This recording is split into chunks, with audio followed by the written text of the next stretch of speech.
Graça e paz sobre a tua vida, mais uma reflexão, mais um tempo para repensarmos nossas vidas diante de Deus, diante da sua vontade, seu propósito, seu querer para as nossas vidas. Por isso, precisamos ler as Escrituras não segundo a perspectiva, desejo e expectativa do nosso coração, não de encontrar resposta para as questões que estamos enfrentando, não para que nos diga o que fazer, não para que a gente encontre a solução dos problemas. Não se trata disso, mas de conhecermos a vontade do Pai, conhecermos a nós mesmos e compreendermos como filhos, como devemos viver, como devemos fazer e entender que não podemos ser religiosos, pois muitas vezes na nossa religiosidade nós acabamos em vez de ser um instrumento de Deus, agindo contra a sua vontade, se opondo àquilo que Ele está fazendo.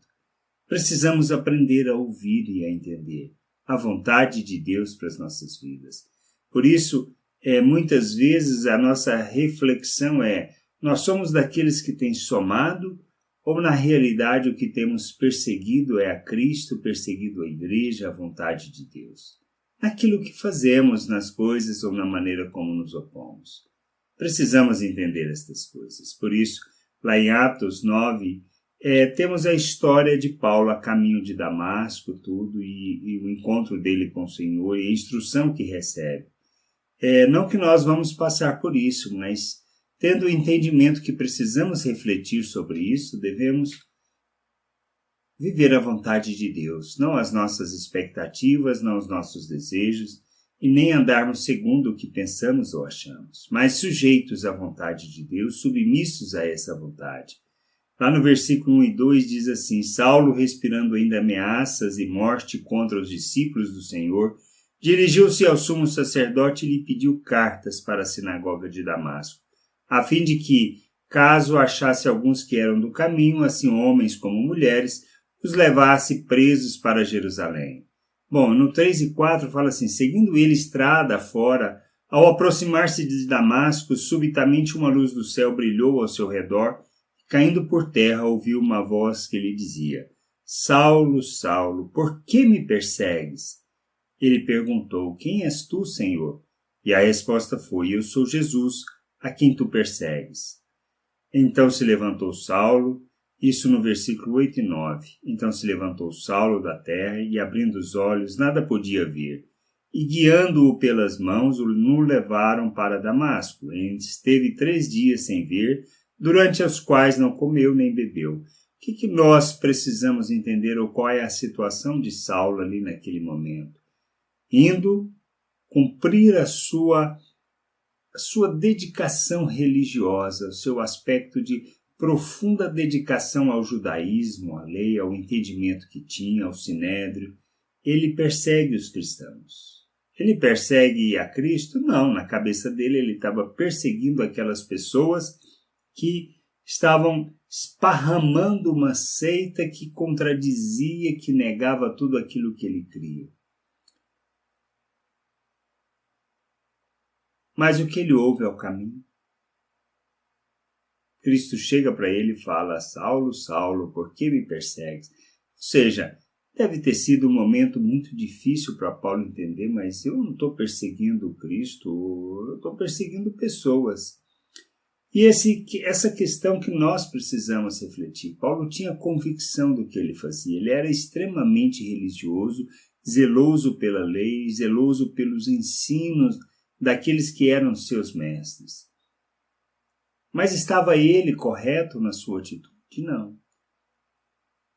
Não, porque ele estava defendendo um pensamento que traduzia interesses não daquilo que Deus estava fazendo. Ele não tinha um entendimento de todo o propósito de Deus descrito no Antigo Testamento. Mas ele olhava segundo a perspectiva religiosa judaica, que não tinha nada a ver com aquilo que a lei dizia.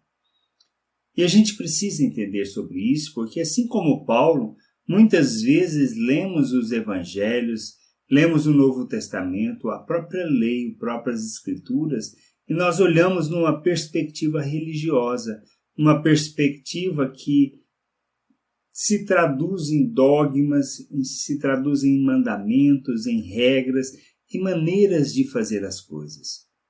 Não é isso que Deus quer, não é isso que Ele está buscando, não é isso que foi a oferta de Cristo. Nós fomos transformados, feito nova criatura. Deus nos fez uma nova criatura. O velho homem, ou seja, a natureza humana, foi sacrificada com Cristo, morreu com Cristo.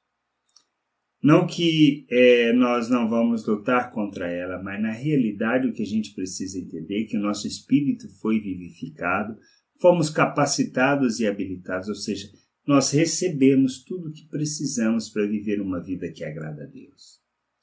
Uma vida com entendimento, com discernimento, onde a gente pode aprender a olhar, crescer, entender, conhecer a Deus e viver essa vontade de forma plena, de forma que a gente possa expressar como é da vontade de Deus para as nossas vidas, expressar Deus ao mundo. Esse é o verdadeiro culto, essa é a verdadeira, vamos dizer assim, adoração que Deus quer. Que nós, como filhos, entendamos o nosso papel neste mundo. Entendamos a nossa função, entendamos o que nós temos que fazer e como devemos ensinar os outros a fazer o mesmo. Somos chamados para revelar Deus ao mundo, para expressar sua misericórdia, sua graça, ou seja, para revelarmos suas virtudes, para manifestarmos sua bondade diante das pessoas, sua longanimidade, sua mansidão, a sua justiça. Justiça que se traduz na equidade, no repartir da vida, no conduzir as pessoas a viver a plenitude da vontade de Deus. Somos chamados para isso. Não para vivermos mandamentos, regras, dogmas, não para vivermos de liturgias em liturgias, de cultos em cultos, mas entendermos que estamos e somos uma família, que temos que aprender da vontade de Deus, conhecer a Deus e vivemos segundo essa vontade, traduzindo nas nossas ações, nas nossas atitudes, nas nossas palavras, a vontade de Deus. Somos chamados para isso, chamados para revelarmos Deus ao mundo, não para vivermos uma religiosidade e perseguirmos aqueles que têm, na realidade, proclamado um evangelho que traduz algo diferente, mas precisamos aprender a ouvir, julgar aquilo que está nas Escrituras, julgar aquilo que é falado contra o que está nas Escrituras, para que a gente possa entender e nos submeter à vontade de Deus.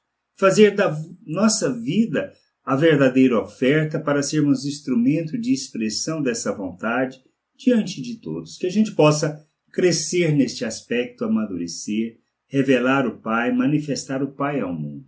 Sermos instrumento da graça, da misericórdia dele diante de todos. Não para defendermos nossa religiosidade, defendermos nossos pontos de vista e acharmos que estamos corretos diante de Deus. Que a gente possa crescer, amadurecer e viver a plenitude da vontade do Pai, para a glória do seu nome e para o louvor do seu nome. Que o Senhor possa nos ensinar, nos conduzir e nos levar a honrar seu nome, expressando o verdadeiro amor de um filho que se oferta em favor da vontade de seu Pai, que cresce e amadurece e revela a esse Pai ao mundo, a sua natureza, as suas virtudes. Que a gente possa entender isso. Temos tudo, recebemos tudo e precisamos revelar no mundo o caráter de Deus, não defender uma religião ou um ponto de vista. Que a gente possa crescer, amadurecer e compreender a vontade do Pai, sendo o instrumento que ele precisa. Graça e paz sobre a tua vida. Amém. Outra coisa, se você tem gostado, curta. Se você tem gostado e isso tem ajudado na sua vida, compartilhe isso com outros. Incentive que outros ouçam, reflitam sobre isso e possam se submeter à vontade de Deus. Não pensando segundo uma religiosidade, mas pensando fora da caixa, sendo instrumento para a expressão da vontade do Pai, para a manifestação do seu reino neste mundo. Que a gente possa entender isso, crescer, amadurecer, fazer da nossa vida a verdadeira oferta. Por isso, ajude pessoas nisso. compartilhe. E se não gostou, põe aí um não gostei, não tem problema nenhum. É para a gente refletir e pensar naquilo que seja a vontade de Deus, o querer de Deus para as nossas vidas. Que o Senhor possa te conduzir nisso, tá bom? Amém.